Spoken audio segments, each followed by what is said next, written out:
Hello everyone. Welcome today. My name is Gerard Oosterwijk. I'm a policy analyst for digital at the Foundation for European Progressive Studies.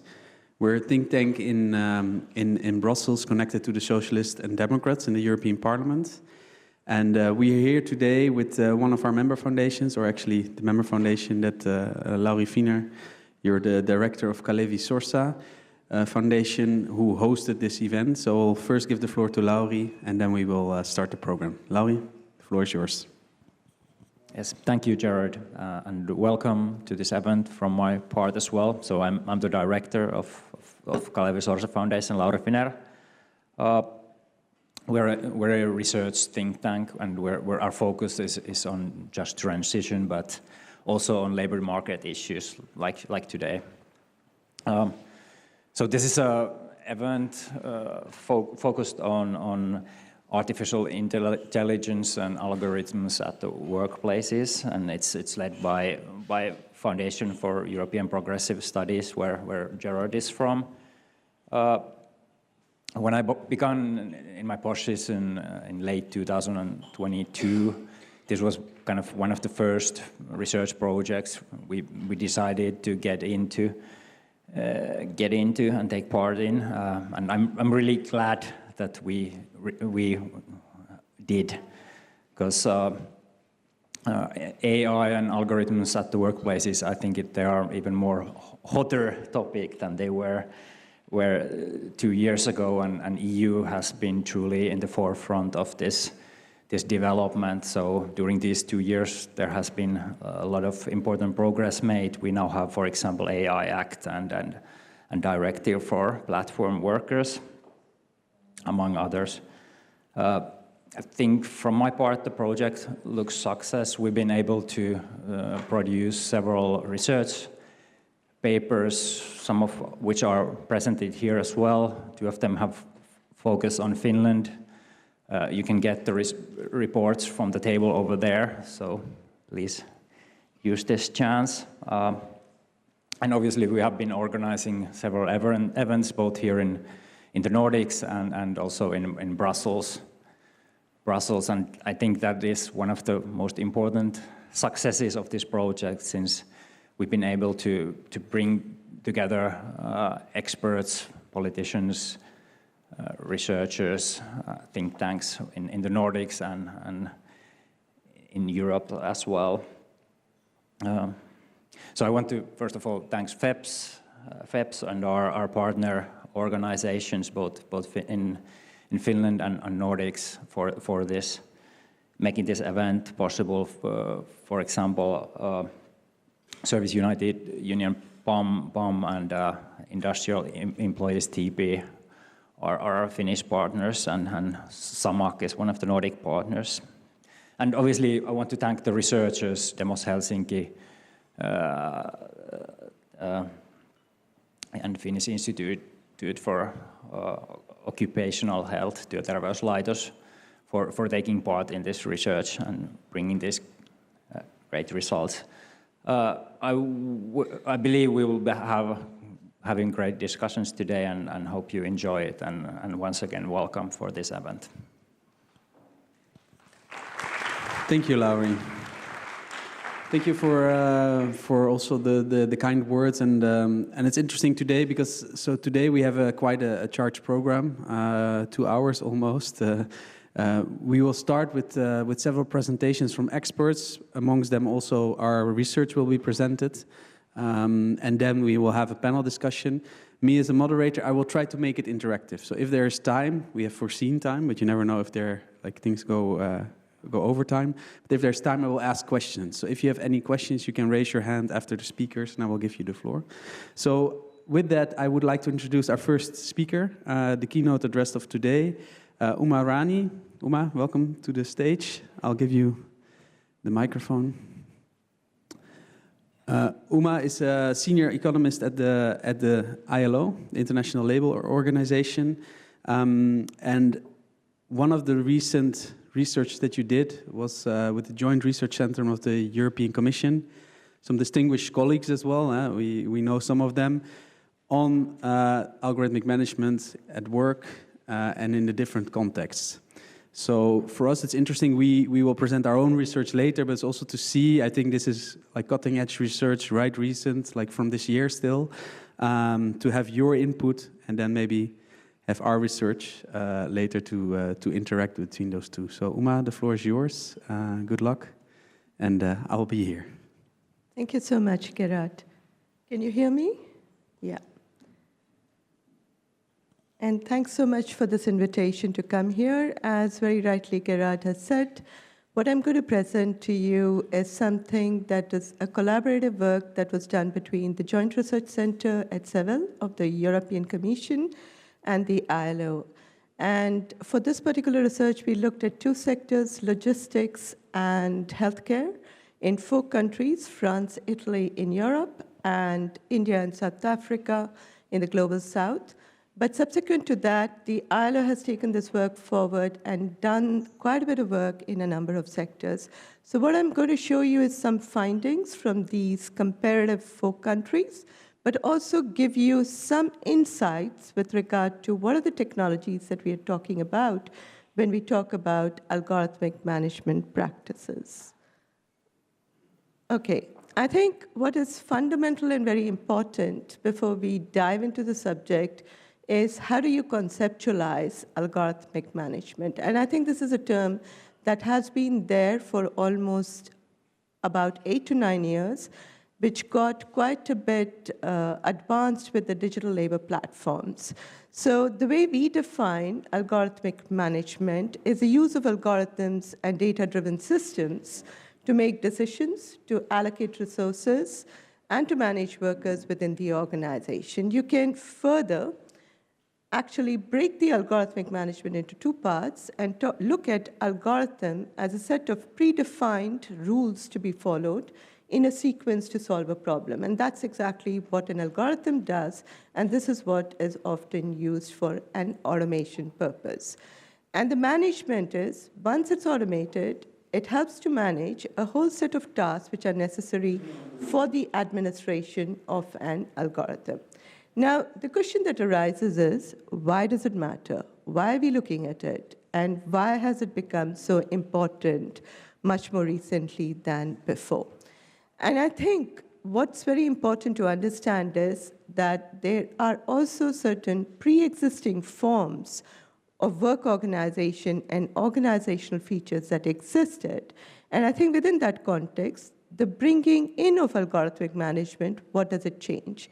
It changes work organization, the entire coordination of work processes, and improving the communication workflows, but it also has impacts on job quality, whether you're talking about work intensification, monitoring of workforce, to a very large extent, what it does is also has detrimental effects on some of the work quality issues. There's job intensity, and many of the workers actually lose a lot of autonomy and control that they have over their work. Now, we also did some tracing back of technologies that resemble much of today's algorithmic management. And I think it's no surprise that many of the technologies that we talk today have been there in some form or the other for different reasons since the 1970s. And one of the first industries where you do see this form of an automation or algorithmic management actually coming in is actually the healthcare in the 1970s and the 80s, and then the automobile industries in the 1990s with the emergence of ICT revolution. And during this period, you also see that call centers started actually having some sort of an algocratic governance through remote monitoring, because you had lead firms in many of the global north countries and a lot of call centers in the global south countries. Within the logistics sector, again, you find that different forms of technologies have been introduced right from the 1990s with the ERP, the RFID, that is the radio frequency identification of both the peoples and the objects to see where the movement of objects and people have been and to detect quite a bit of defects. And then much more recently, you see again in the healthcare, the electronic health records, and as well as the expansion of many of the predictive algorithms that have come into place, and I'll just talk about it. And I think it has taken a very perverse road within the logistics sector, where you've had a whole range of wearable technologies that have come into place, which have huge impacts on the work. Now, our bigger study, which is beyond the collaborative work we have been doing on the European Commission, looks at logistics, retail, healthcare, banking, automobile manufacturing, electronics, and within all of them, we also look at the human resource management. Now, when you think of algorithmic management, much of our thinking comes from digital labor platforms. Our understanding that there are certain tools that allocate, manage, monitor, supervise, reward, and also discipline workers in that entire process. We move away a bit from it because that's very specific to digital labor platforms. And what we do is try to identify a whole range of technologies that are very specific to a particular sector, but we move beyond even the specific purpose technology and try to broaden the concept of algorithmic management by bringing in a lot of general purpose technologies like the CCTVs, could be WhatsApp, could be Microsoft Notes, and a whole range of other technologies that are there, but often not considered, and becomes much more important in the current age because these general purpose technologies do not have any safeguards. So it becomes very important for us to look at it, especially when we are talking about the impacts on the workers.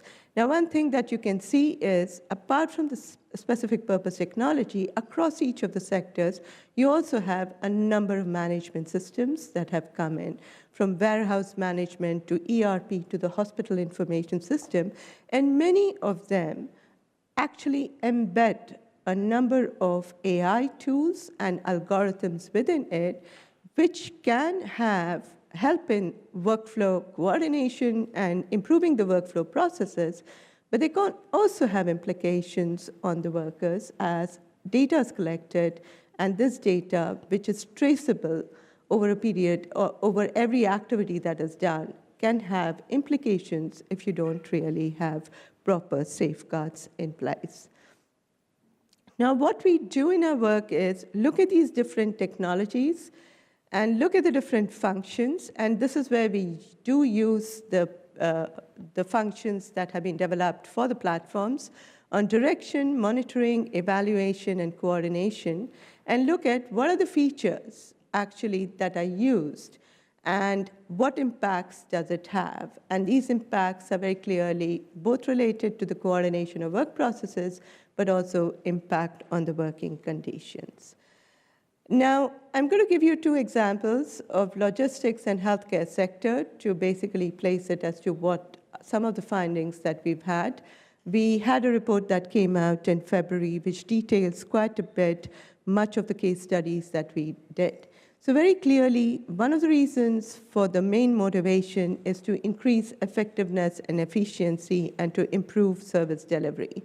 So what we do find is that as the entire technologies get centralized, there's a real-time data collection that happens, which is basically the whole issue around traceability. But what the management normally argues is that this kind of a data collection actually helps in supporting resource allocation, and especially staffing. So if they know what is the demand and how much, what is the demand that is needed and how much of work that is required, then this kind of data collection helps them to decide whether you're going to have full-time or part-time, or whether you're going to need staff for how many hours. So there's a lot of resource allocation issues that are coming into with regard to staffing.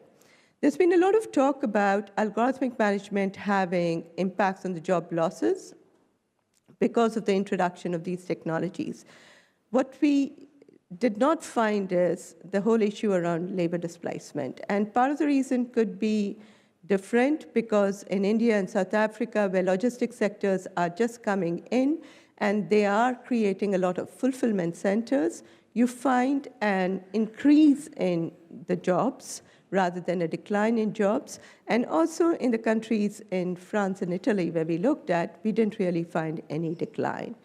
The evidence is also mixed with regard to redefinition of tasks and roles.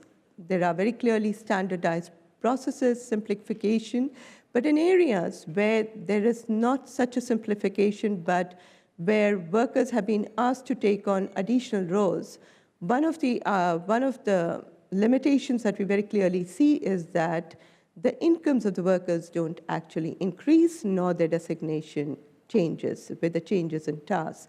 And they remain almost at the same level, and there's absolutely no recognition of either their occupational status or of their remuneration.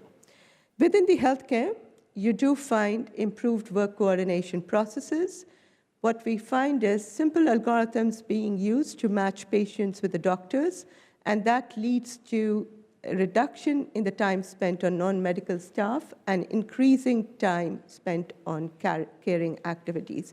So this is very clearly something that is looked up as a very positive way. There are a number of predictive algorithms that have come to manage beds, so they also help in taking care of emergency cases with regular cases and improve communication workflow between the departments that was not existing. A lot of software applications, depending upon the needs that have come up in many of the hospitals, especially the public hospitals, in both India and South Africa, that actually help in reducing the time spent on non-medical tasks. And what was very interesting, this was very much seen in the case of India and South Africa, is the use of instant messaging applications such as WhatsApp to basically manage knowledge. And this was done when the doctors were going about doing their rounds with the patients, with the whole team of junior doctors and other professionals, where everything that was being discussed was recorded into the WhatsApp and between the group. Now, this improves workflow, it improves communication flow, it makes information available to everyone, but it raises a fundamental issue with regard to what are the safeguards of WhatsApp and whether the patient information, which is a privacy issue that comes in, to what extent that is actually taken care of. We did not find, again, a decline in employment or jobs as a result of this management practices. Rather, we found that this digitization was actually leading to increase in a number of jobs related to data entry operators and software professionals, largely to come up with different types of technologies to take care of the needs. And other thing that came out very clearly is that more responsibility going on to nurses, especially in the case of South Africa, so that meant that the healthcare curricula needed to be changed as a result of it. Sorry. Now, with regard to job quality and industrial relations, now the results are quite diverse.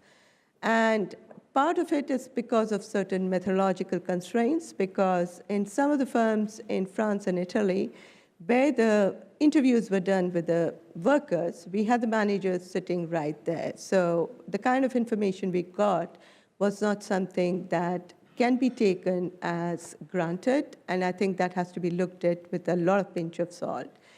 Very clearly, there was work intensification that was observed in the non-European cases compared to Europeans.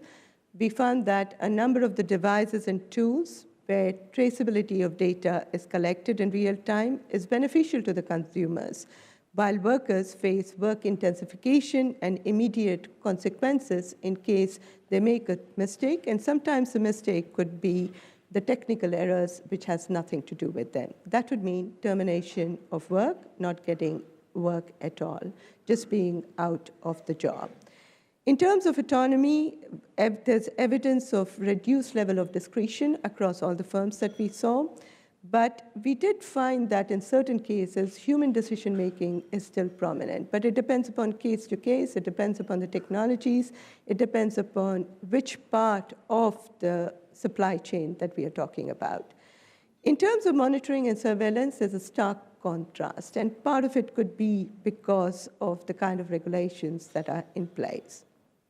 While There's no evidence of it in the European countries. We found huge evidence with regard to monitoring and surveillance in both India and South Africa, which led to huge implications in terms of whether a worker gets a permanent work or a temporary work, and a shift from temporary workers to a shift from permanent workers to temporary workers in many of the cases. And what we also found that the social environment actually got spoiled as a result of many of these technologies coming in, because it increased competition among workers, and there was a run for trying to get the jobs, which was not the case in the European countries.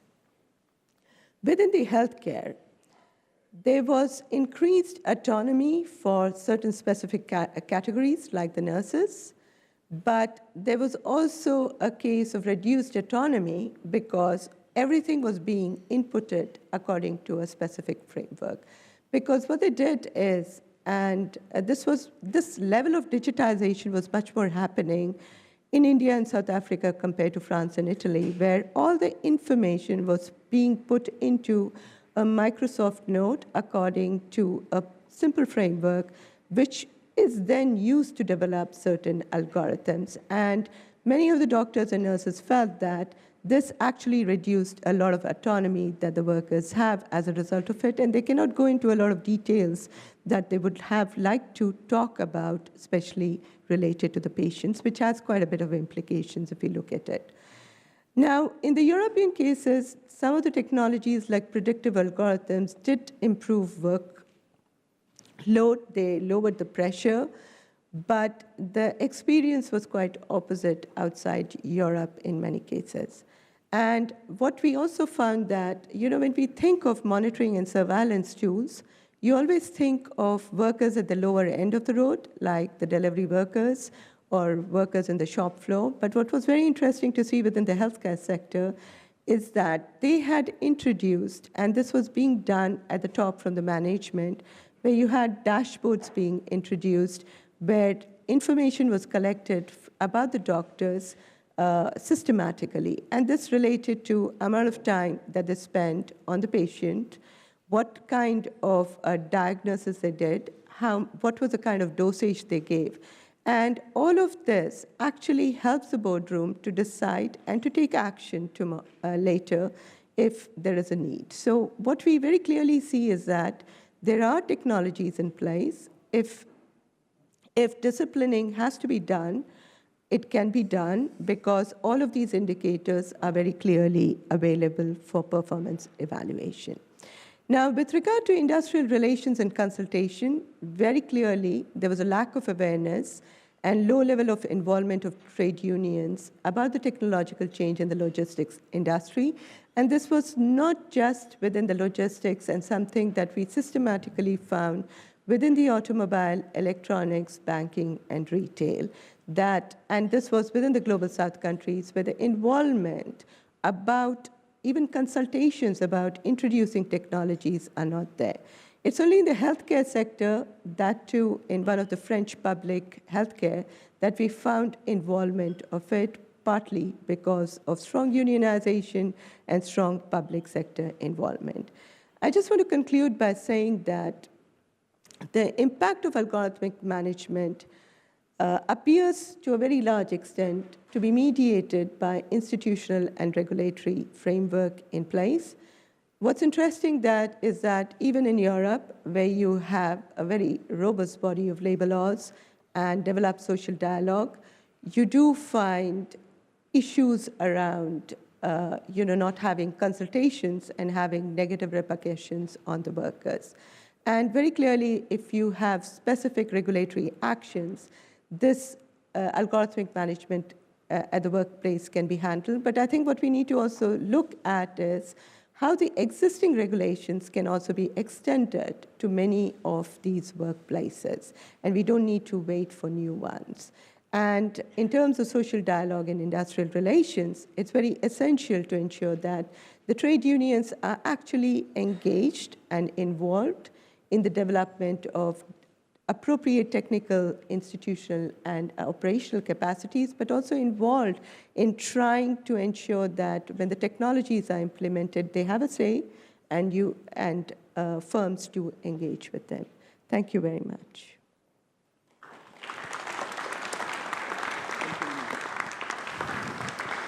Thank you, Uma, for this presentation. It's a lot of information, and there will be more to follow. We have a moment for a question, maybe. If there's anybody who wants to ask a question already, Uma will be here also later to interact, perhaps, as well. Because otherwise, I have a question. I can imagine that everybody has to process all this information. Because what I find very interesting is what you said about the findings outside of Europe versus inside of Europe when it comes to the surveillance. And do you have an explanation for that? Because we know as well, like, is it then the European regulation that does limit, and connected to that, if we don't regulate in Europe, will we get a different outcome or a different situation according to what you see around the world where maybe regulation is less tough? How do you see that, or did you think about that? Or?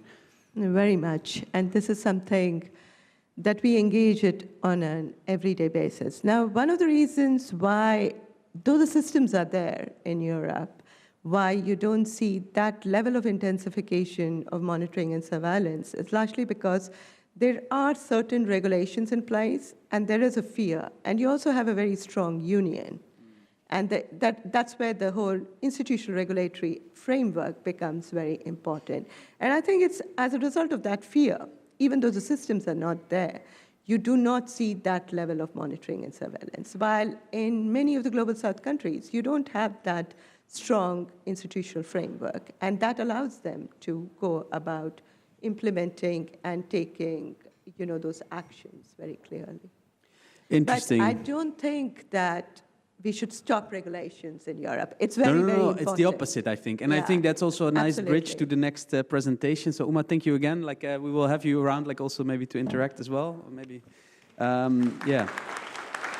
because from the global perspective, we will go a bit more to the European perspective from the research following from the digital program on algorithms at the workplace. I would like to welcome to the stage Juha Antila. Johannes, you're a senior expert at Demos Helsinki, a think tank here in Helsinki, and you were also the lead, together with colleagues, the lead researchers in this digital program. Today we have one of the first outcomes of this work. But you have been working on different projects, the Horizon projects on democratic AI governance, when it comes to the ethical questions around human-robot interaction. And for me, that sounds on the one hand very futuristic, but I think with the algorithmic management, we make it very concrete, right? Where the machine and the worker starts to interact, and what does it mean for trade unions? What does it mean for workers? What does it mean for the quality of our work? So the floor is yours. I'm very curious to hear your presentation. And and then we do some questions. Thanks. Thanks so much, Gerard. Thank you for having us, both Laura also for opening up, and Uma for a wonderful presentation that laid out the sort of global landscape of these things. Hi, I'm Johannes from Demos Helsinki, and as Gerard was saying, we have been doing a bit of research into algorithmic management on the Finnish level. So I'll talk a little bit about our experiences in that. And I think also, Gerard, you were saying sounds futuristic, but I think also from Uma's presentation, actually these technologies are already here. So they're not that futuristic, but they're already among us, and they have been with us for a long time. So this isn't something quite new, but rather we can see long historical traces of what has been happening also before. But so I'll be talking about the Finnish experience, and the report that was part of this digital program was just published, was it yesterday or today? So you can see it online. I have a very short amount of time. I'll try to get through things, but you can read a lot more online as well. There was also a sort of quantitative survey-based report published on the experience of Finland and other Nordic countries, and that was more quant data. And what we wanted to do was to kind of have another sort of look at things. So through interviews, we really wanted to understand what kind of logics are at play when we're talking about algorithmic management, especially in the blue-collar sector for us here in Finland, and how those things sort of work in a way. There's sibling reports from Norway and in Sweden as well, so you can read those as well. And we have a pan-Nordic report coming out that'll then kind of draw up together some of the experiences from the Nordic countries and also come together to provide recommendations for the European legislation level as well. But so, As Uma did a wonderful job of explaining what algorithmic management is a little bit about, and also going through these examples, I thought that I would start from a very concrete level, as Gerard was saying, and try to give you an idea of what this actually means in practice.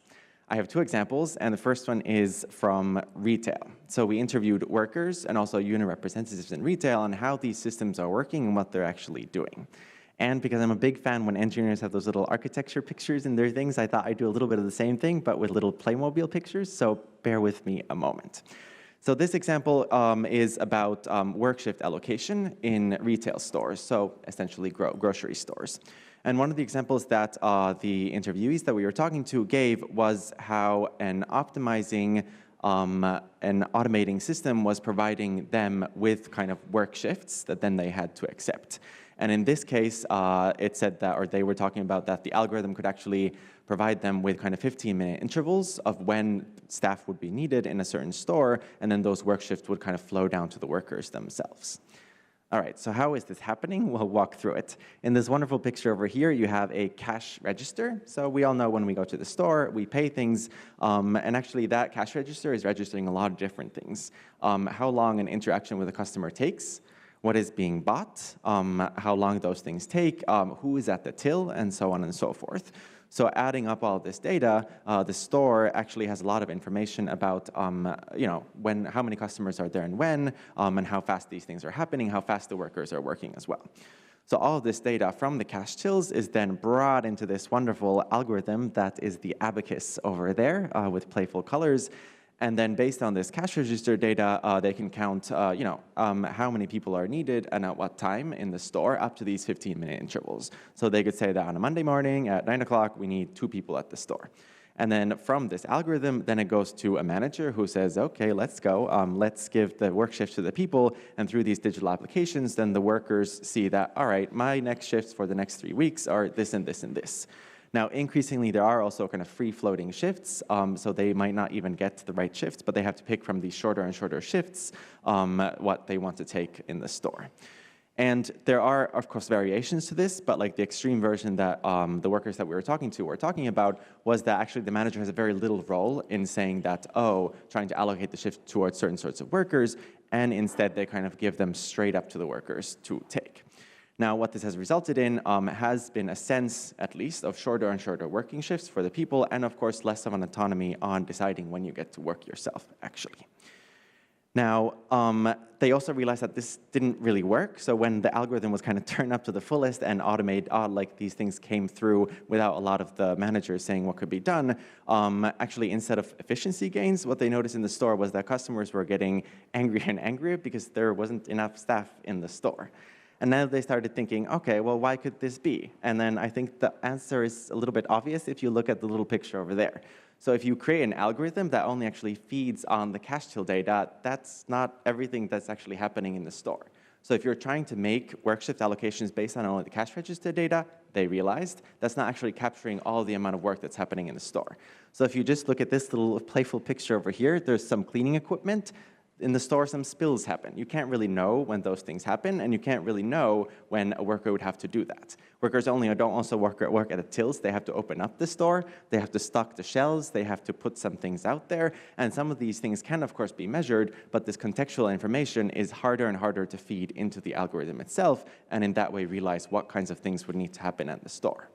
At the same time, when the kind of discretion of the manager herself was decreasing, the manager actually knows a lot about the workers themselves. They might know that Johannes has care duties, so Johannes would never want to take a Monday morning shift at 9 o'clock because I had to bring my kid to the store. Or they might know that Johannes and Uma actually work great together, so the manager might want to put Johannes and Uma together to work in the store because they realize that that actually increases a lot of efficiency. So when these decisions are being centralized, actually a lot of that contextual information that the manager also has is being erased from this sort of algorithm.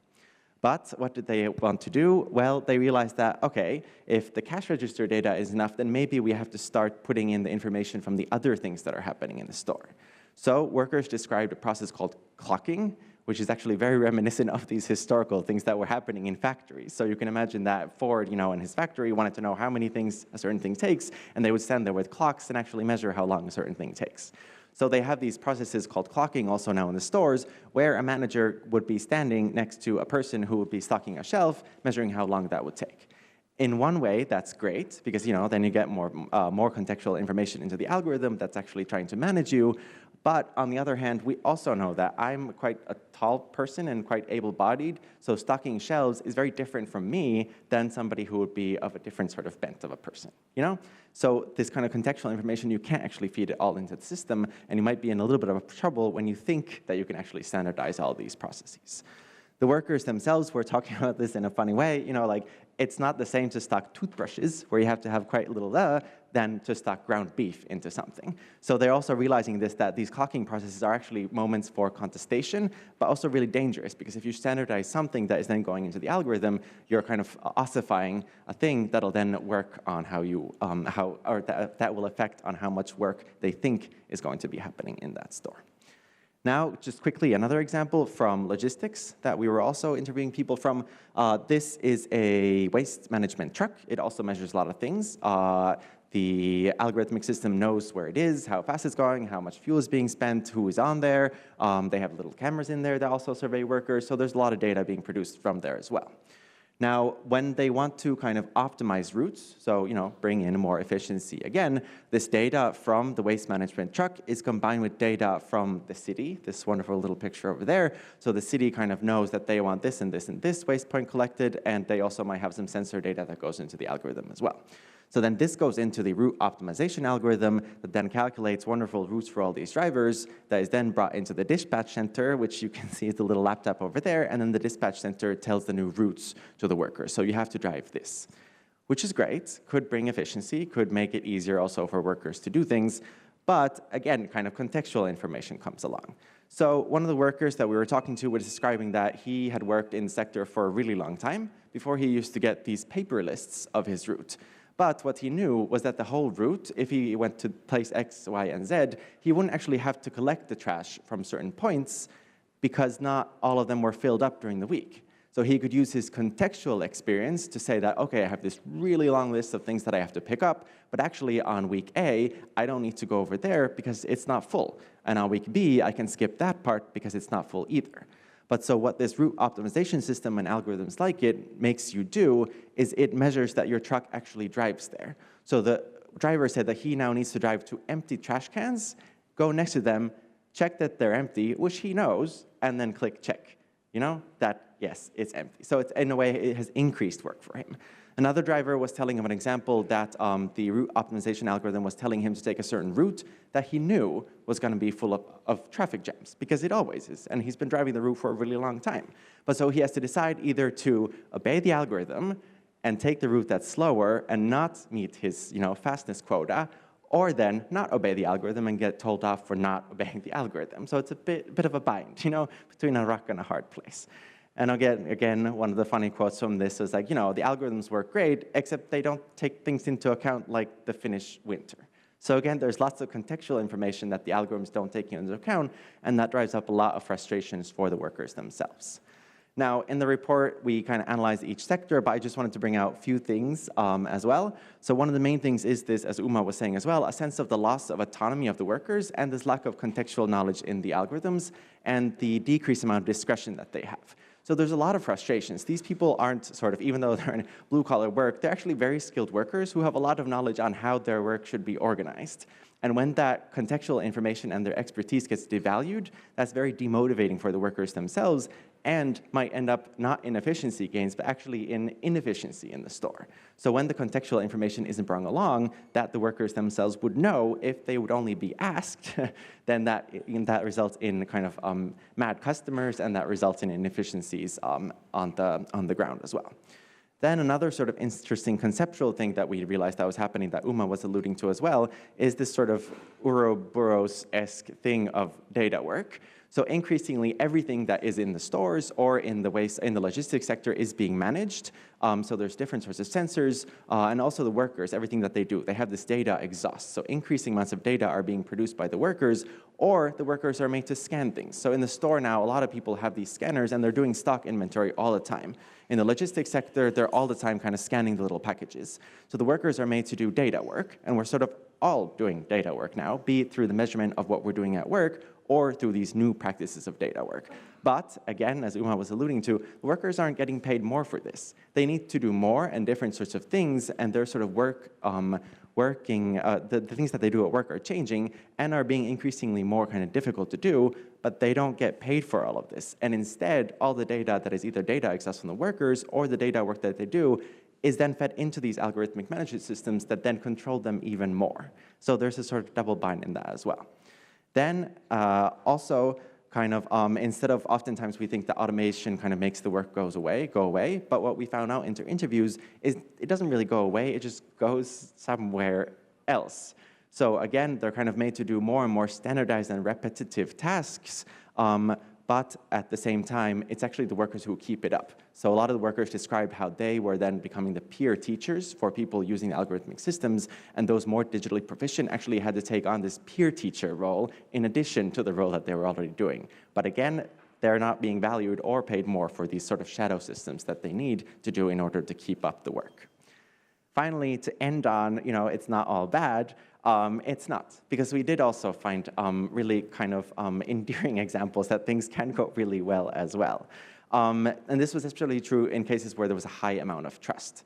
And it was actually interesting, it was the same technology in one of these logistics companies that was brought to one company where the drivers were like, actually, this sort of thing that tells me how efficient I've been, how fast I am, they found it really fun. So they could compare their results with their fellow workers and have kind of like a playful discussion with them, like, oh, how did you do today? What was your score today? And that also drove up the efficiency of the company itself. Now, the same exact sort of monitoring system that was brought to another company where there was a low level of trust, people were talking about it as if it was Big Brother, and they were not really having it. So I think this issue of trust, and also when you take the workers on board when introducing these systems, actually matters a lot.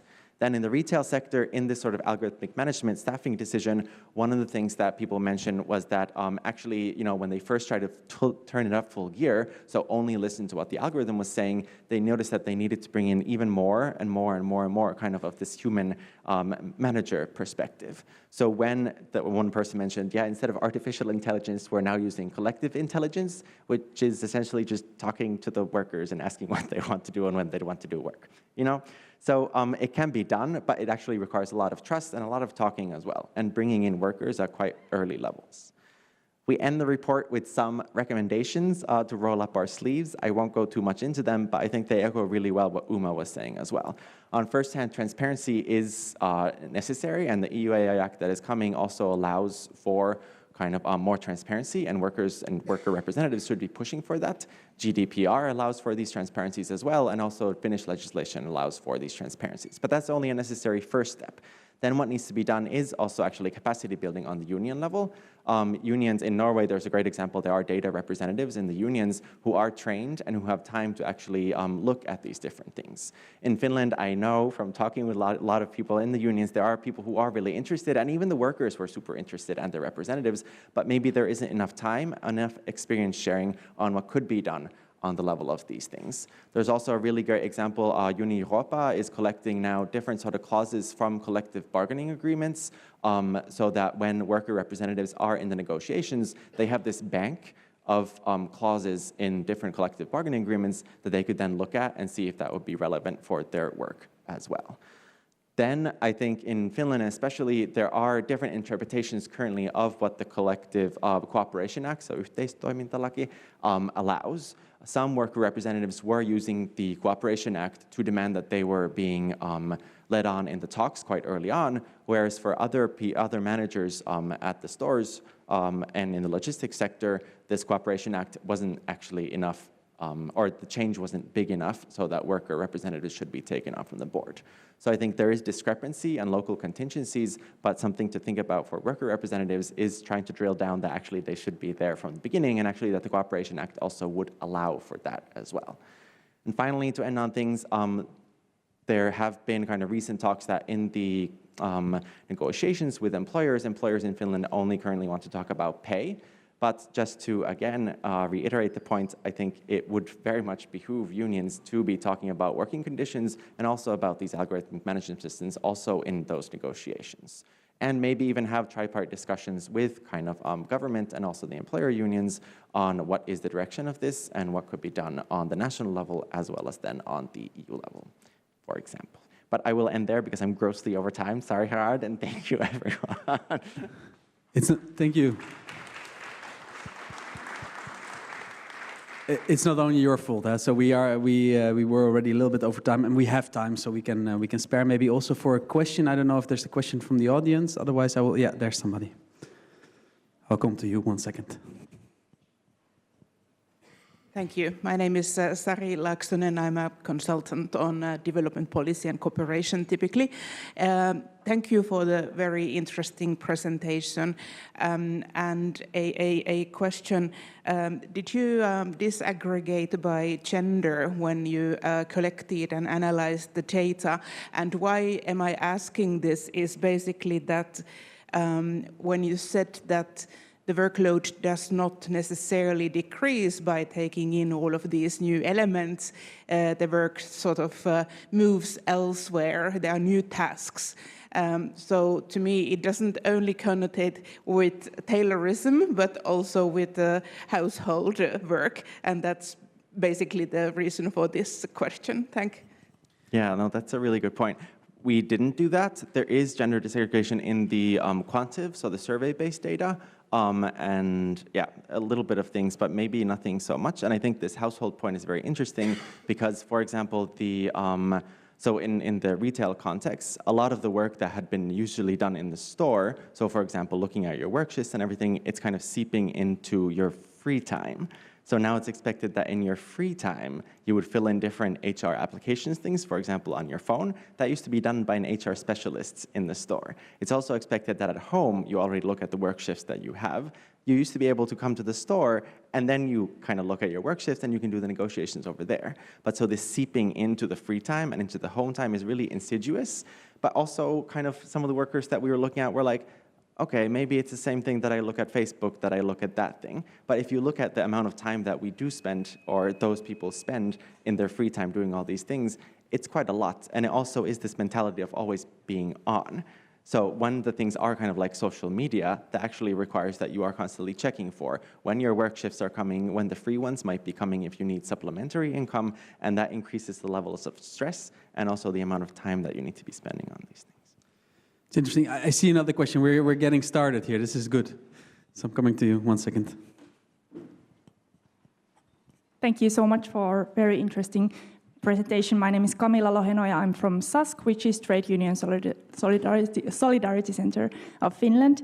I'd like to comment the insight of the report that you mentioned that when the work atmosphere is good at the workplace, it seems that the sort of comparison between colleagues among their workload and the efficiency of the work, it seemed like not a negative thing, maybe a neutral thing, but I'd like to be very critical on this and be cautious on this because my first sort of insight of this would be that although like on a sort of coffee table level, it seems like a neutral thing to compare, but if we think like our work, whenever we are monitored and our efficiency and speed is monitored, it does affect and it does create stress. So I would be critical on the finding.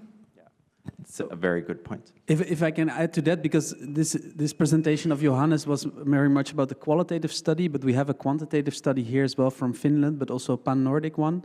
And the reason why I mentioned this is because indeed we found there that there are several aspects, like on a survey, so the workers' experience, several aspects that you can mitigate with trust. So if there's a lot of worker involvement, there's better trust, better autonomy, and also better job motivation.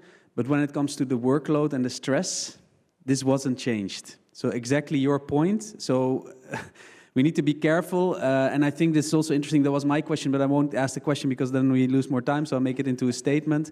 I think what you point out as well, this aspect of trust, it's very much the Nordic model. It's the Nordic context where we did this research. And there's a reason why we did it here, to find maybe the bright spots are also the solutions in worker involvement and the trade union movement playing their role.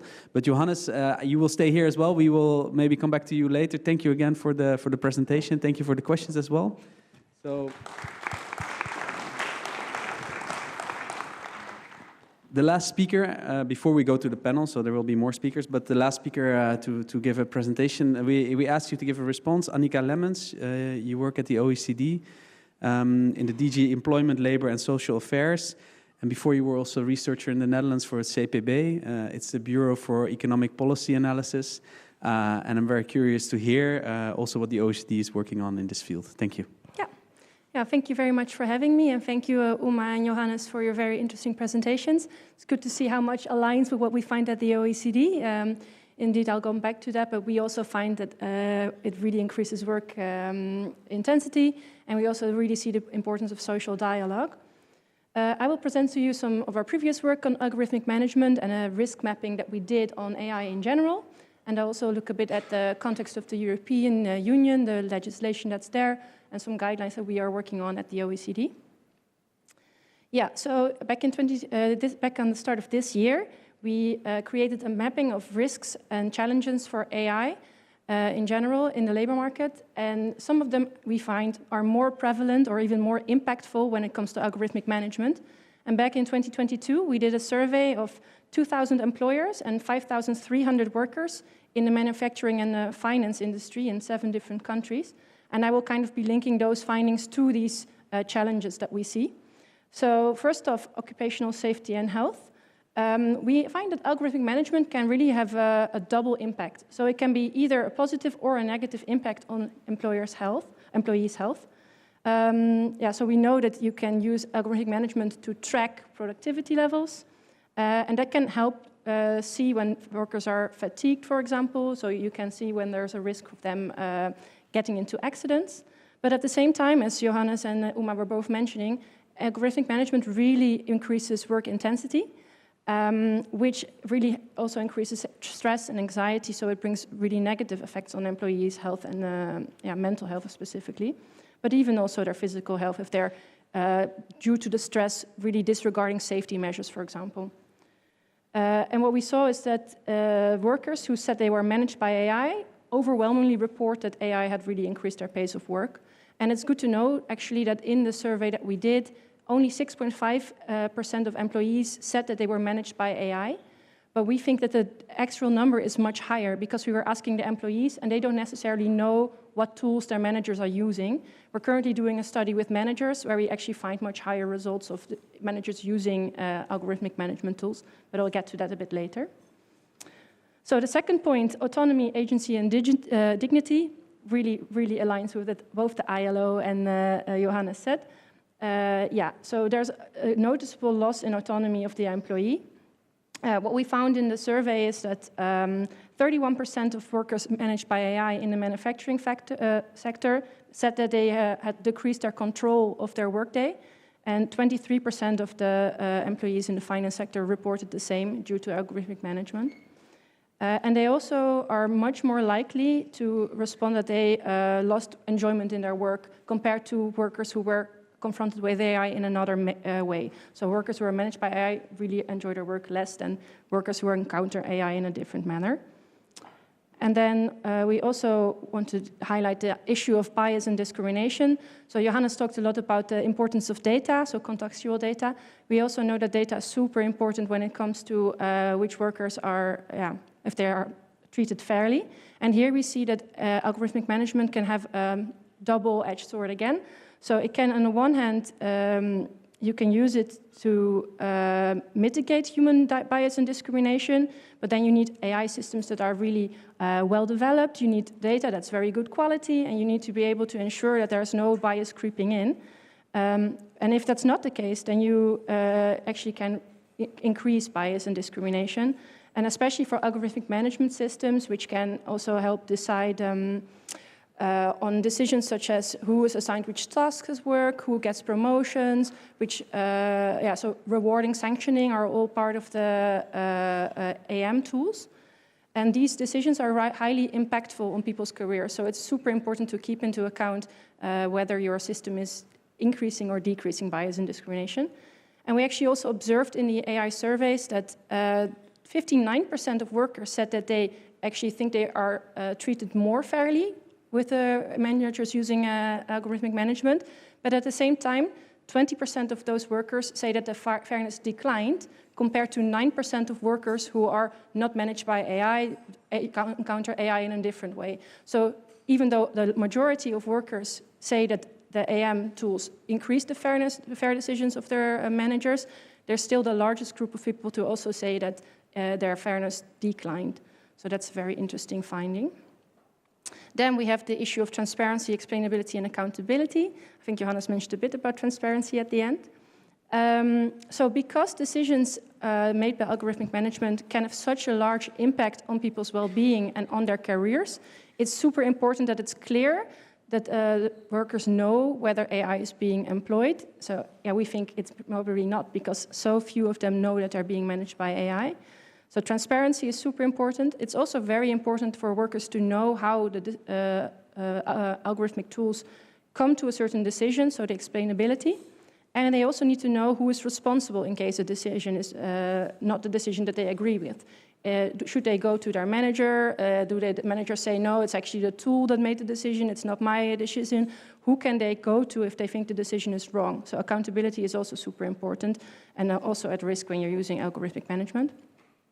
And the last challenge that I want to mention is privacy. So algorithmic management software uses data on employees. Sometimes the data can be quite extensive, so they can have tracking the worker movements, they can track biometric data, so such as the heart rates or blood pressure, and workers' digital activities, so what are they doing on their computers. And workers can feel that this is an invasion of their privacy. And they also sometimes fear that the data will be used for purposes other than for which it was collected. So that's also quite a risk. And in the survey, we also really saw this. So workers that say that their employers are using a collection of their data or collection of data on how they do their work, more than half worried that their privacy was being invaded, and more than half also worried about that too many of their data are being collected. So after looking at these challenges and looking at the previous results, we're now currently working on a new study. So this study is quite a large-scale study. We are looking at 6,000 firms in 6 different countries. We're doing it from the perspective of mid-level managers, so not the employees this time, but managers, which is interesting because they are the ones using the tools, but at the same time, we don't really see how the employees say that they are affected. So it's a trade-off of what we will get. And we are mostly looking at questions such as, do the algorithms enable managerial decisions to be more accurate, more objective and fair? Do they have any concerns about the validity of the decisions that are made? And how do they perceive the changes in their own job quality? So do managers think that their job is being more enjoyable or less enjoyable?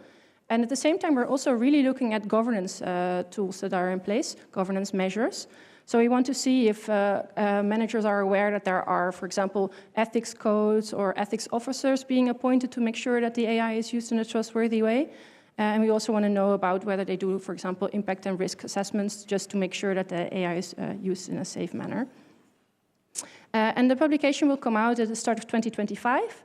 So I can't really go into the details yet, but I can show you a bit about what we found so far. So what we found is that there's really a difference in between the different types of tools that are used. Some tools are much more widespread than others. For instance, tools that are allocating work activities to workers, they are really widespread, whereas the tracking of employees' location is much less common.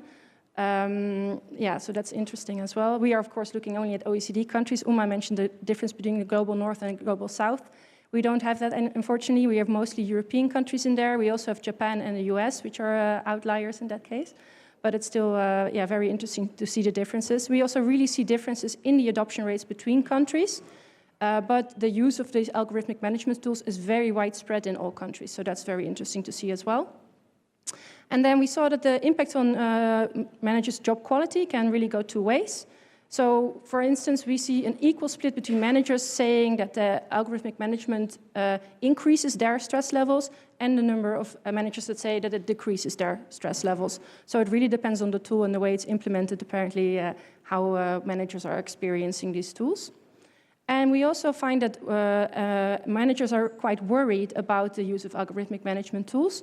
They have some concerns, especially about the explainability, so how clear are the decisions that are made, and also about the impact on their workers' health. So it's very interesting to see that managers are worried about these issues, and we have to see in further research what they are trying to do to combat this, but it's an interesting finding nonetheless. And a good thing to notice is that there's the majority of firms have governance measures in place, and especially consultation of workers or workers' representatives is very, very widespread in our survey, which is a good thing concerning social dialogue, of course. Then I wanted to briefly highlight some policies that are placed in the EU to kind of combat these challenges. So I think they were mentioned before as well. So the Platform Work Directive is quite interesting. So this one says that platform workers cannot be fired by automated decisions. Platforms must ensure human oversight on important decisions affecting their workers. But yeah, this is only applicable to platform workers. So yeah, more could be done for other workers. Then we have the GDPR, Article 2022, no, 22 just. And again, this says that workers are not, should not be subjected to decisions based solely on automated processing. But this is actually quite easy to get around to if you claim that a human was involved in the decision, even if this human is just rubber stamping, so just saying, okay, whatever the algorithm says goes, that's already enough to get by this. So that's could be a bit stronger as well. And in the new EU AI Act, systems used in employment and worker management are classified as high risk. And that particularly goes for the ones that are in recruitment or promotion or selection of workers and the task allocations and in termination decisions. So these are all high-risk systems. And they therefore must really comply with some comprehensive risk and quality management systems. They have to do risk assessments, impact assessments, so they do have some more rules surrounding them. However, it still leaves many areas of AI use unregulated in the EU AI Act, so here again, more could be done. At the OECD, we're also trying to give some guidance to countries when it comes to AI use in the workplace and AM in particular. This year, we updated the OECD AI principles, which really is quite broad, and it calls to uphold certain values, such as transparency, explainability, and accountability. We're also currently working on an action plan on AI in the workplace. So far, I've really talked about the challenges, but this one is about seizing the benefits and, let me say it right, seizing the benefits and addressing the risks of AI in the labor market. And we will try to provide countries with some concrete policy actions to take, mostly on AI in general, but there will be some parts about algorithmic management in particular. And as I just mentioned, we are working on this survey to really find out more about the impact of AI, of algorithmic management on managers, and also on what managers see that is being done in their companies to make sure that it's all done in a trustworthy way, which will come out next year. Yeah, that's actually it that I wanted to tell you all.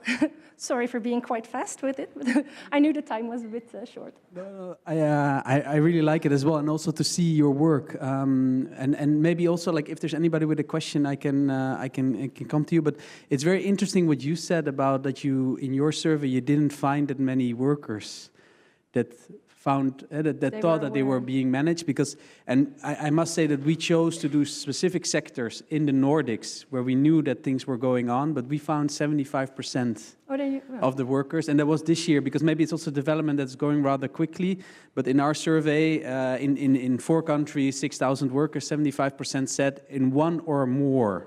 So for example, the scheduling example that Johannes said, it's one of the examples, but there's different examples. So it's interesting to see, maybe there's also development there. Yeah. Okay, if there's no questions now, so please an applause maybe.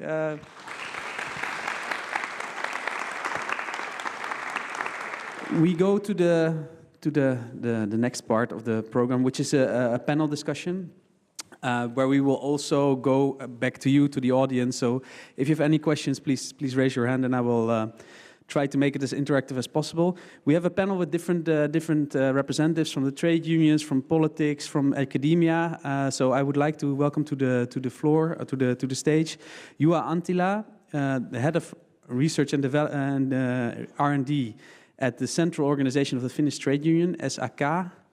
So Juha, yeah. Okay, sorry. Yes, of course. Sorry. Welcome. Take a seat.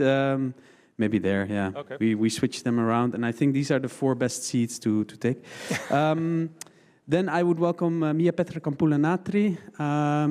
You're now a member of the Finnish Parliament, but I know you very well also from your work in Brussels, until recently an MEP working on data. So Miapetra, thank you. Welcome for being here. Now also member of the Commerce Committee, so a very important committee in the Finnish Parliament. Then we have Antti Hakala, the director of the finance sector and ICT and communication sector at the trade union Pro. Welcome, thank you. And last but not least, Laura Seppänen from the Finnish Institute for Occupational Health. You're the research manager there and also researcher. I'm not sure for the camera what's the best space. Is it there? What's the best seat, there or there, or doesn't matter?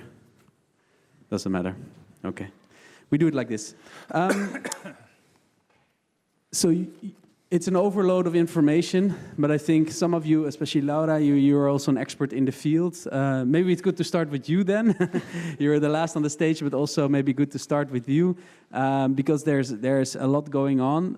But I think the idea of this panel is to really look at it from the different angles and also which action is needed. Maybe research, but also from the trade union movement, and then maybe also political or legislative action. All of you have a few minutes to do an opening statement, and then we make it like a discussion between you and with the audience.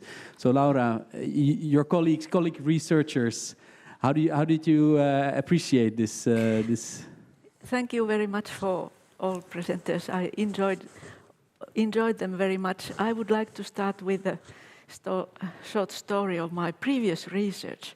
It was on robotic surgery, where the original traditional surgery is done by hands locally, and you can only see what the surgeon can see, only the body of the patient.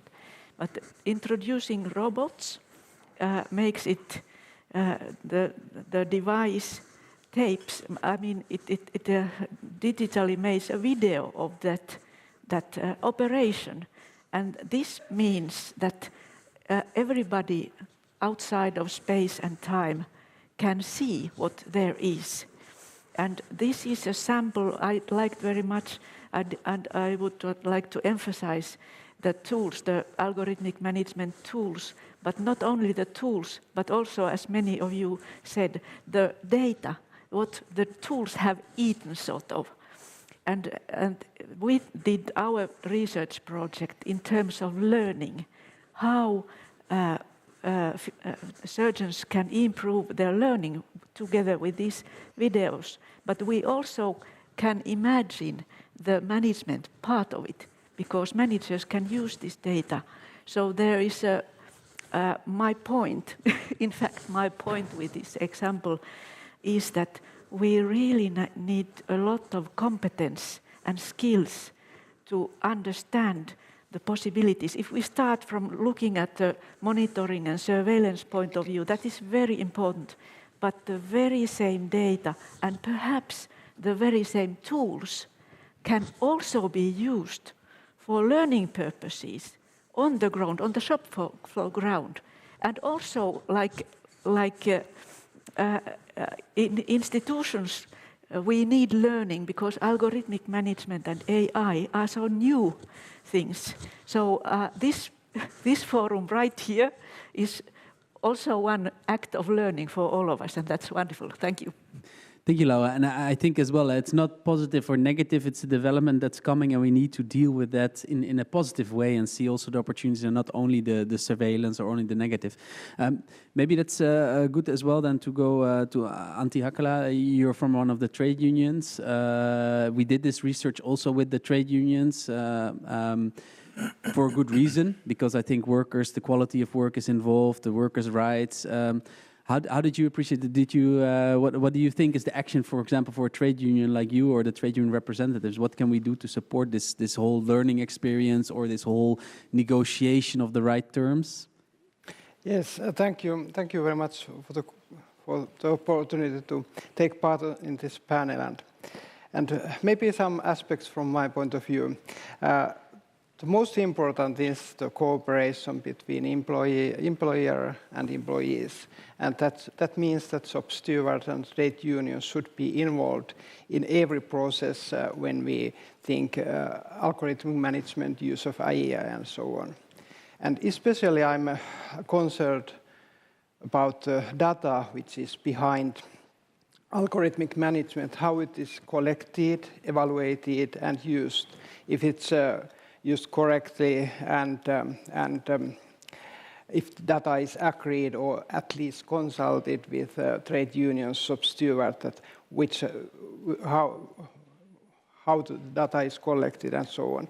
And the data should be regularly evaluated because the data can be, as we saw in previous presentations, it can be biased, it can be transparent, and so on. The collection of data and how it is consulted and discussed with trade unions, job stewards in the workplaces is one of the most important aspects when we talk about algorithmic management. Thank you. And maybe that's also then a good link also to Juha Antila, because of course the central trade union, this is also very technical when you talk about data, and that we can end with Miapetra, who is also a data expert. When we talk about that, it's not always easy on the firm level or on the trade union level. This is really, it needs a strategy and some smart thinking. Where is your thinking going? And also if you hear of this research, what should be next to make this actually a success in the workplaces from a trade union confederation perspective? Yes, good question, and difficult one at the same time. So, hello everybody, and I'm representing blue-collar workers mainly, so my point of view comes out of that. And I have to say that somebody said quite wisely that we shouldn't be afraid of new technology, but the old one.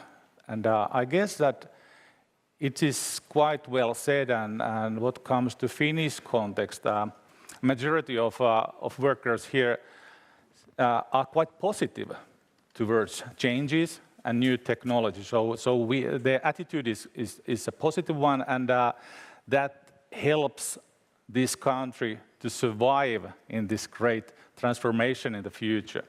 But as Antti said, it depends on how the things are implemented at the workplace level and also on the upper level.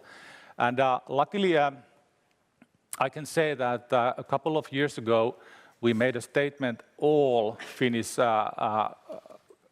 labor market parties were saying the same story towards politics and audience, that we want to have new technology introduced in a way that at the same time it may surroundings for greater productivity, but at the same time it must be beneficial for ordinary workers. So it is understood that only by cooperation we can survive in the future. This is very small very small country in that context, and as we all know, we have several problems here, for instance, for geographically and so forth, so it's not very easy to get investments in this country. But if we can make an environment where people are feeling that this is a wise way to go forward, people's well-being is taken into account at the same time when new technology is introduced, we may have a better future. Hopefully we will see that, but it's not. There's no guarantees. I want to also say that we had excellent presentation this morning, and I have to digest that information later on. But little by little, this new technology is touching upon everyone. And at this point, what comes to blue-collar workers, around 20% are working in a way that AM is touched one way or the other. So their work might be directed by software and so forth. So, and the number is increasing, obviously. So it's very important to discuss this thing now and try to make an environment for the future which is beneficial for this country. And I guess again the trust, the Nordic model and the trust, it's something that maybe we can discuss as well. Like how do you build from that, but also how you make it transparent. The last panelist, Miapetra, you, like I said, until recently very much on the European level as a legislator. Now you are here back in Finland in the Finnish Parliament. How do you look at all of this politically? And that can be the Finnish political aspect, but maybe also the European, because for us as well, this is not only in Finland, it's worldwide, as we saw with Uma, different aspects in different maybe continents outside of Europe and inside of Europe. But how do we deal with this from a more political standpoint? Thank you for inviting, and if I say we, I often still refer to the European Union, but I promised for many people that I am still a legislator in the European Union, because national parliaments are involved in the legislation, so I don't mind if I talk we. Sometimes I am Finn and I'm all the time European too. So first of all, I think the panel or what we heard today was very interesting because it was a mixture of positive future and then some risks. Then that is the attitude, and that has been the attitude for me taking part in the legislation of the AI Act and many data files, because I have a feeling that if we don't do it, someone else does it, and then the competitiveness and less work for Europe. So we need to stay on board on the technical development, and Juha here well said that the Finns have always been in front of that we want to use the technology for the better and how to make it. So I think now the examples mostly were on the blue-collar work, and for me the change is happening now with AI on the white-collar. So I used to say that what automation already did for the blue-collar work is now happening to the manager level. And that actually was a good politically, because then I could talk to many who maybe tend to think more right or are not working for the trade unions together in political places. So I asked a journalist that, would you like to be managed by AI? Observing your computer work. How many times did you Google during writing a report? How many seconds were you using the translator? Was your gestures examined through the phones? And then they would kind of wake up. So it is still tendency to think that it is the automation, but now we go something higher level. Something yesterday I heard the so best quote that do the AI now replace so many jobs? So it's still AI is an algorithm management is a computing that we tend to think is artificial or is intelligent, and it is not. So it is maybe to think that would a journalist be replaced by AI? But they rather think a journalist or the doctor or the teacher with AI skills will replace the teacher, journalist or doctor without AI skills. So that is also where I think that adoption, taking and learn to use is a very much importance. And then empowerment of the workers is something that we should look at. And then I saw there lines in your presentation that when we make employer more efficient, more competitive, is it seen in his or her salary slip? Or is it only getting like a less work? Will it need you only 2 hours anymore? Because now we get the competitiveness only for the companies. And this is the political question of the future commission. It is the question Europe-wide, how Europe to become competitive. And I think there I would like to hear more tones from the workers' representatives also, that who comes more competitive? The nations, Europeans, or only European employers with their some last line droppings. So we have already, I think OECD definitions on AI, and the global ones also many times say that it is human-centric AI that we are targeting to, empowering humans. So then we have to go for more concrete consumers, but I think human is much more than consumer. So European Union also should start thinking from the consumer to human-centric, and then that happened, but then this whole society, and there also these employers is very big part. Very concretely, I sum up here also for the AI Act that because being a Finn, and I thought that we want to have the technology, I was very active on the point that inform the users of the technology. And then our former Minister of Labour here, we were thinking here, Tarja Filatov, now Deputy Speaker, we were talking that yes, actually it is, and I found it here in Johannes' paper also, that this cooperation, yhteistoimintalaki, it is actually saying that on technology too, and it was easy then to push it for the AI Act and my data strategy for the last time, that every time you take technology into the workplace, my report actually said with the trade unions, but that was too much to ask for the AI Act. It says the workers' representatives. So that also makes the fears more targeted than you are involved in the thing. So not to say stop, then we would be outsiders, and then also saying stop to people. The workers are people using a lot of application in their everyday life. They don't walk into the travel agency and please find me a ticket to boat to take to Tallinn. They do it already and use applications. So then working life cannot be something from the 80s. It needs to be updated and modern. So I'm more worried that in Europe there was quite little interest to talk about the public sector. They were talking about the clients and businesses, and so I also want the public sector be using the modern technology everywhere, and that should be built in mind when the new legislation is to be carried. Sorry, there's so much interesting to say. And then you open up a whole new discussion that maybe we should do on a later moment, because that's not the research now. I think also when we designed this research, one of the topics was indeed also the AI in the public sector. It was really one of the topics. We went to a different direction more when it comes to the workplace. So maybe for future research, we should definitely look into that. It's interesting also, Miapetra, what you mentioned about the journalists, because actually one of the case studies that we did, and it's not here today because we need to finalize it, but it's on Norwegian journalists. Mm-hmm. So of the same research, there's going to be one on journalism in Norway, where it's maybe not about how much they Google, but also what works well. So it's also commercial. What is the clicks? You know, like it's a different, journalism has changed in the modern time with online media, but also the algorithms behind. They are managing the journalist, or they're managing the decisions of media.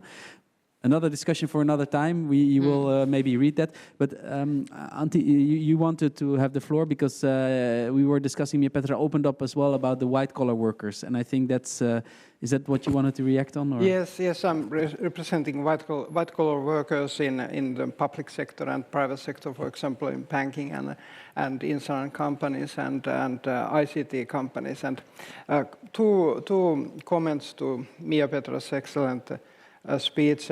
First, I want to, EU AI Act is very good, and when we think the possibility to use Act in the future, we have to train trade unions and job stewards that they can use all the possibilities, because it has to be remembered that if an organization, for example, company, has a technical or administrative access to data, it doesn't mean that data would or should or could be used. But for the first point, Miapetra said what about productivity gains and of AI and algorithmic management? It can be also raised the question how the productivity gains could be fairly shared with the workforce, including, for example, possible working time reductions. And that one thing trade unions should remember, that if there are productivity gains, and there are, how can they be shared on a fairly base? Thank you.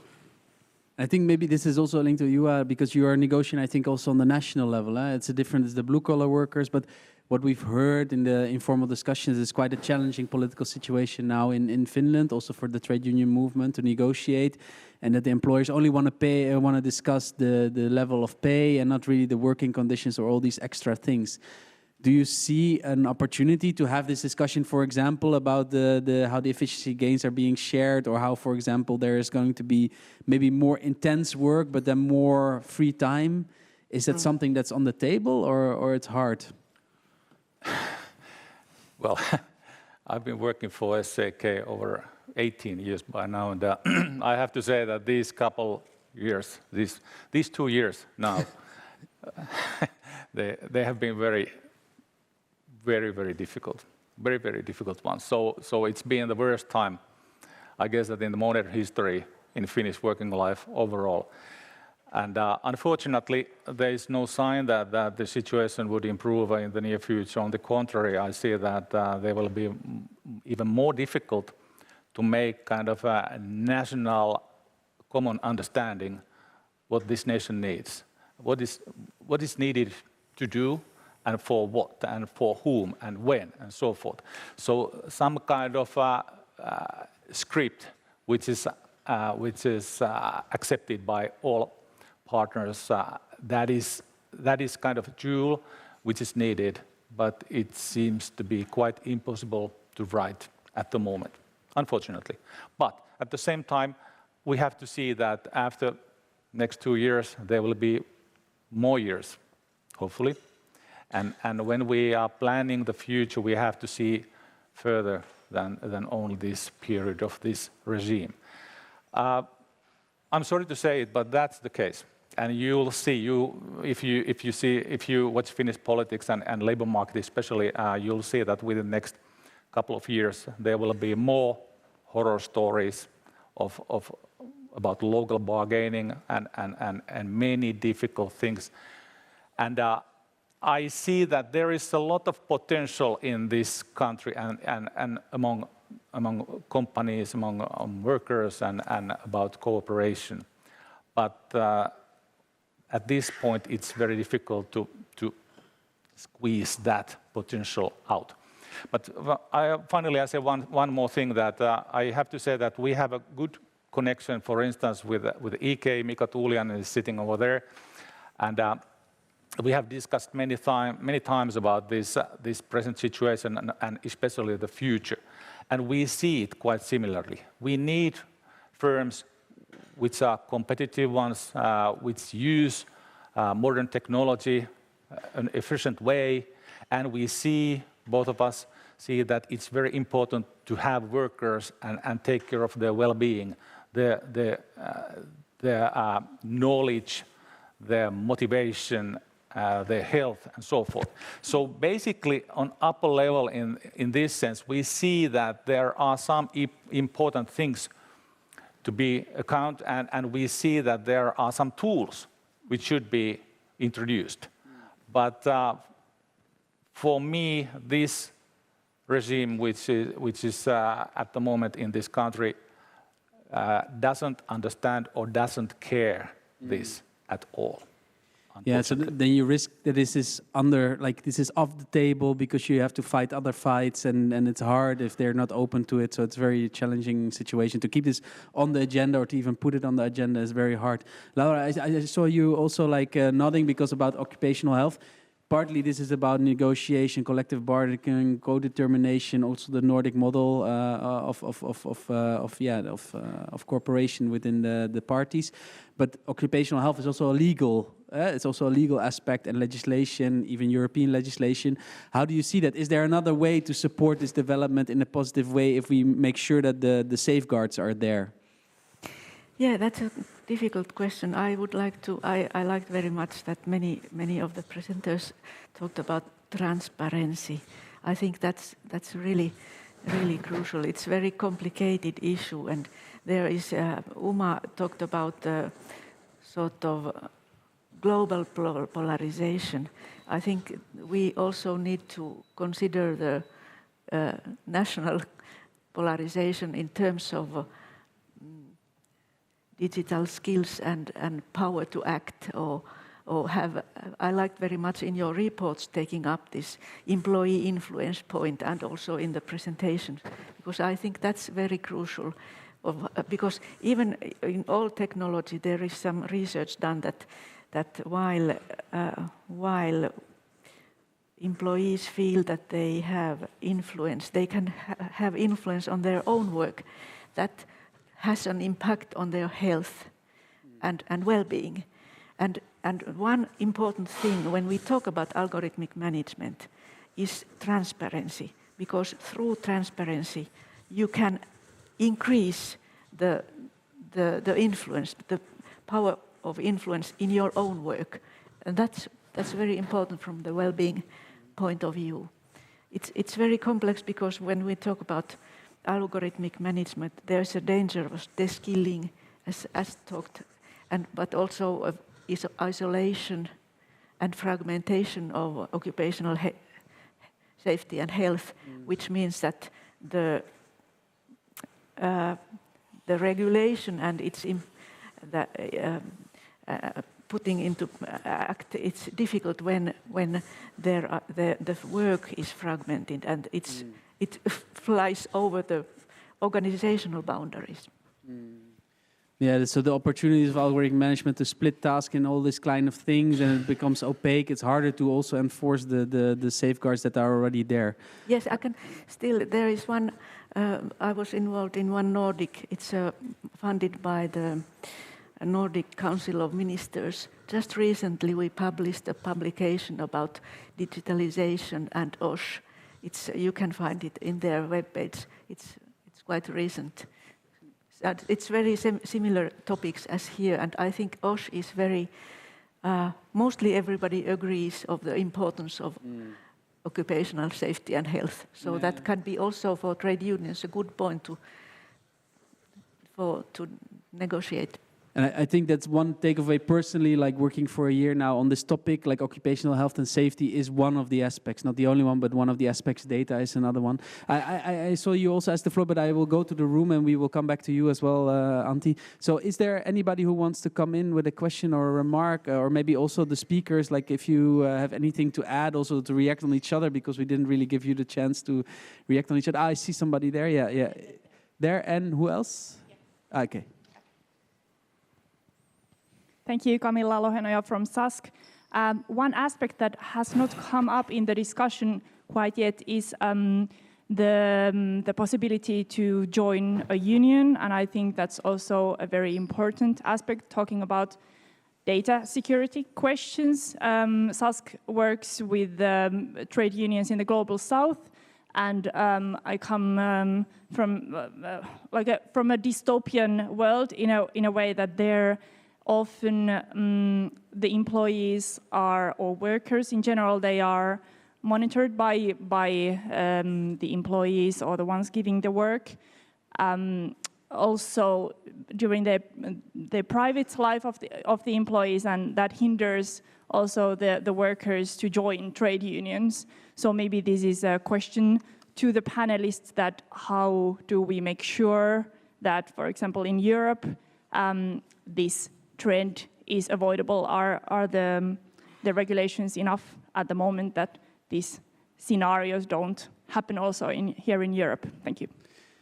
I think we take multiple questions. I immediately have some ideas of how to mix this in, but we ask all the questions. If there's anybody else as well, please, because then we make one round.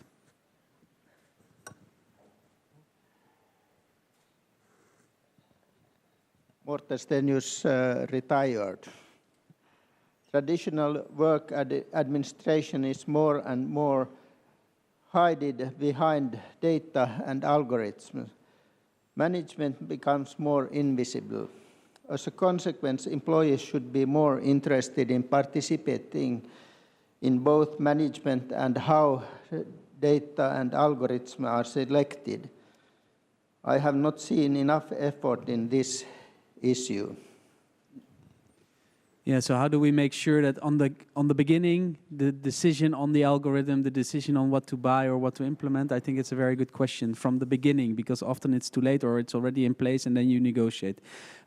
Maybe, I don't know, maybe it's for Miapetra, I would make to link it because it's about the global south and trade unions around the world, but also here in Finland now, trade union strength is quite strong, but like there is an attack maybe also like from political objectives to weaken that position. At the same time, we had the minimum wage directive on the European level, which is a total different topic, but there is also said that we would want to strive to 80% union membership or representation, or to increase the membership of unions around Europe. So this is a directive that will be implemented in all the member states. How do you see that? Like, how do we... On the one hand, I see it everywhere. Membership is going down of unions, while the role of unions and the importance may be going up. So how do we consolidate that, and how do we help that process in a good direction? Yes, the new proposal by the Finnish government on the local agreements without trade unions' involvement is the topic of the days here, which goes contrary to the minimum wage, where the first article says that countries should increase and push for the organizational coverage. And then later, you don't need to look at the chapters later when you have a coverage of the agreements, and we go the different directions. So I know that the new chair of the employment committee has been already raised the question to Commission in European Parliament, Madam Andersson. But then to link it what we are talking here, there were many examples that should then, when you have the AI Act saying that the workers' representative needs to be involved, who is training those agreeing on the local level who are not members of the trade unions? Because it's targeted to the wild employers who are not organized on the employer's side, and this is why they are kind of happiness. And I have difficulties to read it, that something in the organized society is argumented so that also those who are not organized can join the things, because they could well get organized. So this is the link here, that the more knowledge you should have, who is then training the employer's representative, also to understand the algorithmic link to the work contract and better sharing of the productivity. So it all comes to the easier for the weakening of the side of the negotiator at the workplace. And then to my Global South opinion, that very many AI companies are very big. So when they have to comply with the European legislation, I hope there is kind of this Brussels effect overspill, that once you do things a little bit better, it's at least you have the model doing it a little bit better. In Europe, you had all the time the challenge that you are regulating you out, we only innovate elsewhere. And then I say, where are the innovators if they are not feeling the safety at work to innovate? So, and also, AI is not in legislating the AI, it is legislating the risk cases where people are treated with the AI-driven decision. So some criticism to the nitty-gritty regulation in EU is always welcomed, but on this one you go for the principles and then something you can see. And also the due diligence of the companies. And they have corporate responsible strategies. So just to raise awareness, like they now do, I must say that companies globally, I spent whole last week in India, companies recognize the environmental and climate change requirements. They should also recognize that people start getting aware of the data and digitalization and what harm it can do and what good it can do. So we think here that, oh, it was wonderful, this AI innovation. We should know that how much work power is used there to monitor, to train, with salary like €1 behind the computer lines.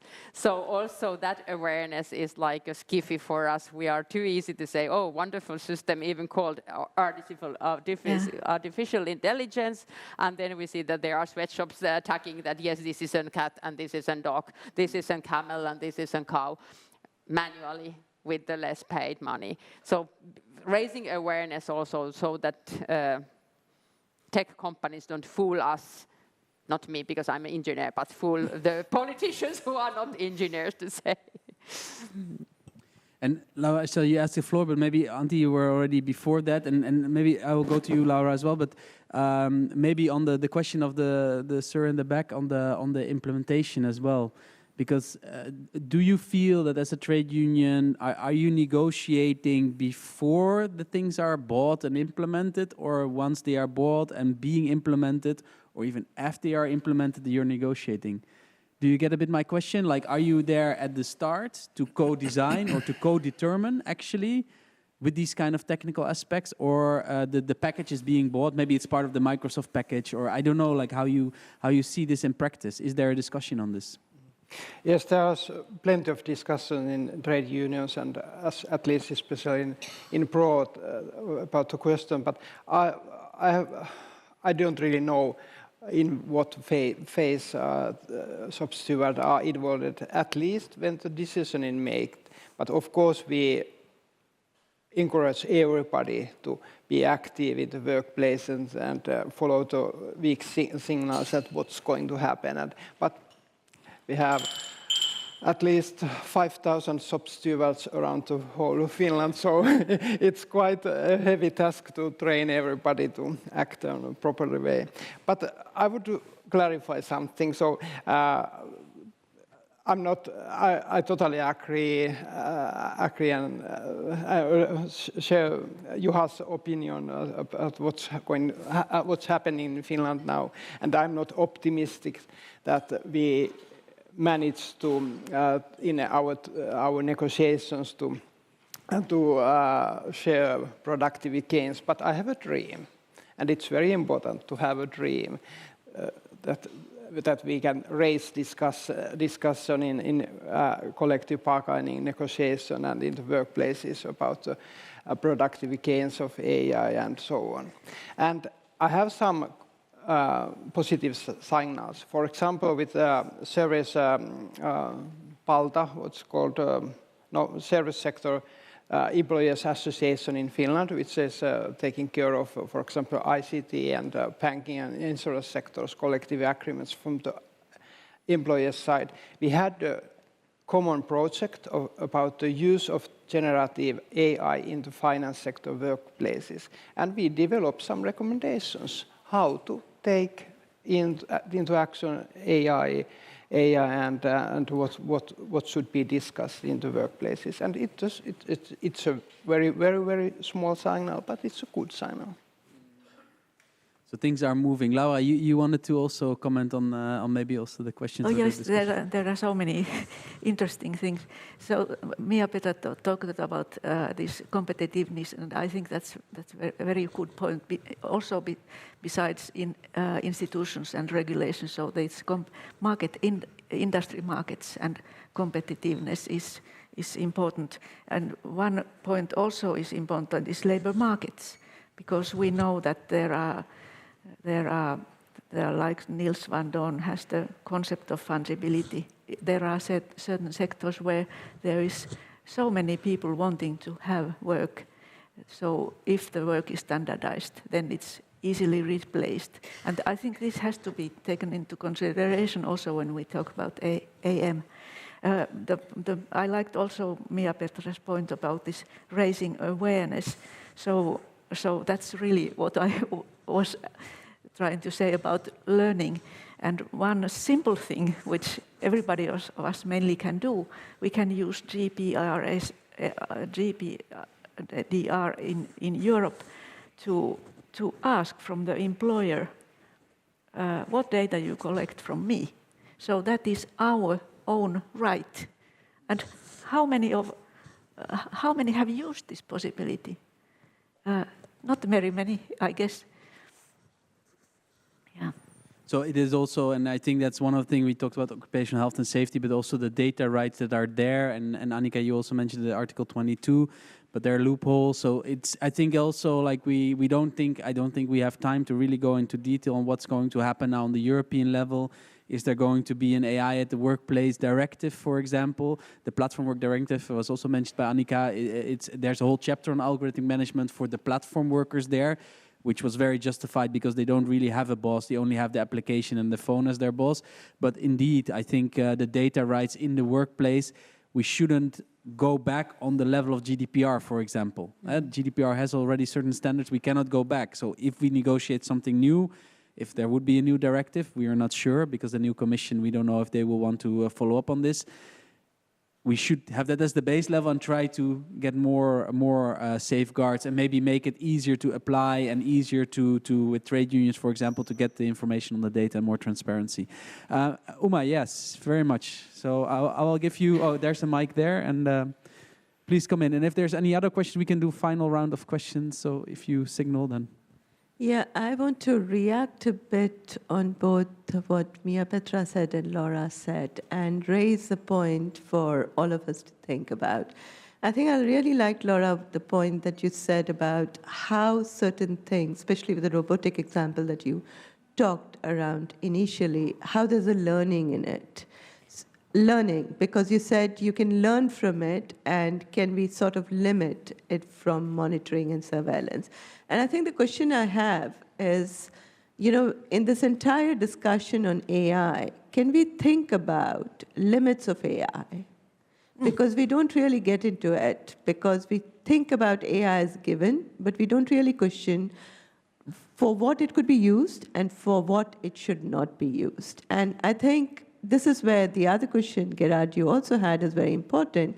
Can we also think about looking at AI products and tools and thinking, does this really have AI? What does it help? What is its use value? And what does it do? Let me take a simple example. Today in France, in many of the supermarkets, you have AI security tools that are there. There's no AI in it, because you have CCTVs in Madagascar, in India, where workers are sitting in a call center and actually looking at what is happening within this store and then sending a WhatsApp. There's zero AI. So that really gets into our whole process of understanding, right at the beginning, what is this AI tool? What does it help? Does it really important? And then gets to the question about, you know, what the labor market impacts are. Because just because labor is cheap in developing countries, it doesn't mean that today in a globalized world, you exploit this highly educated labor. And I think this is something we really need to think about in terms of use of AI and what the limits of AI are, and how it should not be used for certain purposes like monitoring and surveillance. Can I, so can I maybe put this also to Miapetra, because I see a link at the limits, the use cases. The AI Act, in the European AI Act, is all about the use cases. There's the prohibitive use, so there's limits, but that's very restricted. I also understand because we don't want to restrict, but maybe it's more subtle. Maybe it's like really like thinking about, you know, it's almost an ethical decision, or like really a thinking, like efficiency or effectiveness is also about a thinking process. And then again, like that's another point, and maybe that's for somebody else. Miapetra, you don't have to answer everything, but maybe for the AI Act, I think you're the most placed for this. But the other thing that Uma, that you raise, AI, it's not only a computer doing everything, but it's also making possible to outsource even further and to automate the outsourcing kind of, and really go global. With a lot of things that weren't possible. If a human manager has to outsource everything, it doesn't work to do it in India or in Africa. But with AI, maybe you can do more in these global South countries. But maybe start with the AI use cases and the limits. Was it part of the discussion, you think? Of course, it was part of the discussion. But how do you see this? I asked the professor in the United States leading the brain research, 7 years, started by Obama, big funds, is further than Google DeepMind in his laboratory, making the most think that it's seen something. and the mouse acts like if it's seen. So neural system manipulation. And I asked him that should that be prohibited in AI Act? And Professor Juste answered that no, it's not enough. It should be the crime against humanity by UN. That is the highest way when you start manipulating our consciousness with the technical tools. So yes, but now it's included that the behavior manipulation is like banned, and there are certain category where AI may not be used. Employment also being high risk, we want it to be more not to do. But it is actually, as I said, risks that exist where not to use, not the real-time biometrical identification, it is the face recognition, banned, and an exception for something that the countries wanted for security. So that is actually the way and framework, so to develop in and not to be lagging behind the external world, and the competitiveness was the reason there. So I think that is a good framework to start with, and then we could not deep dive in the working life because it is horizontal everywhere, anywhere in our society. AI Act gives some framework. But then for this other very interesting question that what is actually AI? So I hear it now first time when I say it loud. How does it sound to you? AI washing.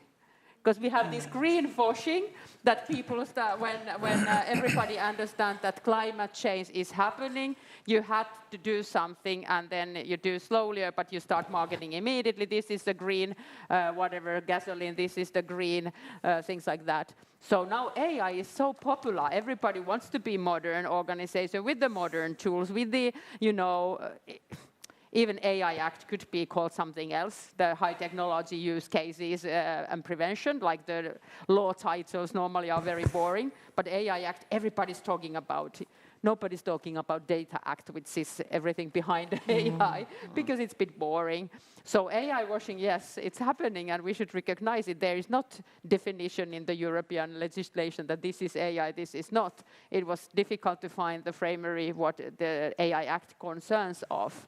So this is, I think, quite useful case. It is so interesting that everybody wants to be involved, and then they make the system that is not actually doing AI, and then branding, marketing, doing it. But it's very good this, that to understand that AI is something, a lot of data, computer power, then somebody algorithm trains it and then designs the algorithms. And can the trade unions or workers' representative see the final application at the workplace? What kind of algorithmic data is required?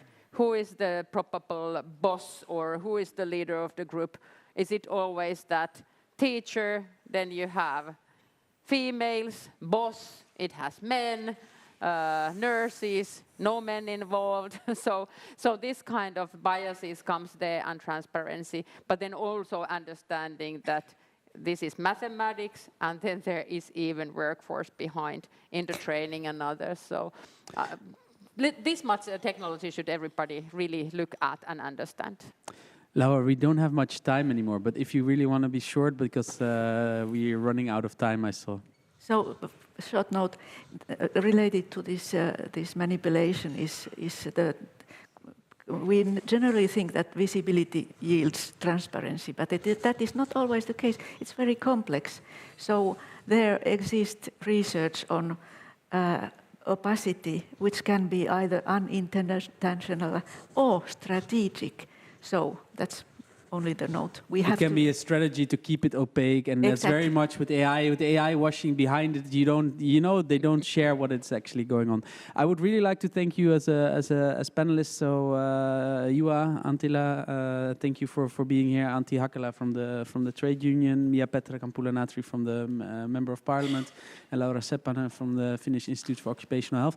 Thank you very much for being here. Thank you also very much for the audience for the questions. I have the closing remarks, so that's thank you.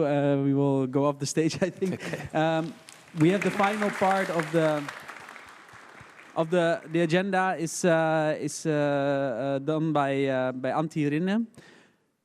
Antti, please. Yeah. So currently you are the Secretary General of SAMAK, which is an organization for cooperation between the Nordic countries, trade unions, social democratic parties, and alike, and think tanks as well. So very much also part of this digital program. So thank you also for supporting the program and working with us. But people might know you here because you're a former Finnish Prime Minister, and that's why we invited you also to speak and to close, to conclude, to give a bit of maybe a roundup of this interesting day. Thank you very much. Thank you for this very excellent program of this research presentation. I want to say that I have been, as a union lawyer, trade union lawyer, about 10 years, and then trade union leader about 50 years, from transport workers union to white-collar workers unions. And I think that the biggest question of welfare in the working places is trust and its openness. And when I have listened to this discussion, it seems that also this study says out that it is very important, the trust and openness. And then I know that because I have tried about 1,000 court cases from working life, that we need also regulation and a collective agreement regulation also in legislation and collective agreements. I know the situation here in Finland now, and I hope it will be changed, but it seems not very fast to do.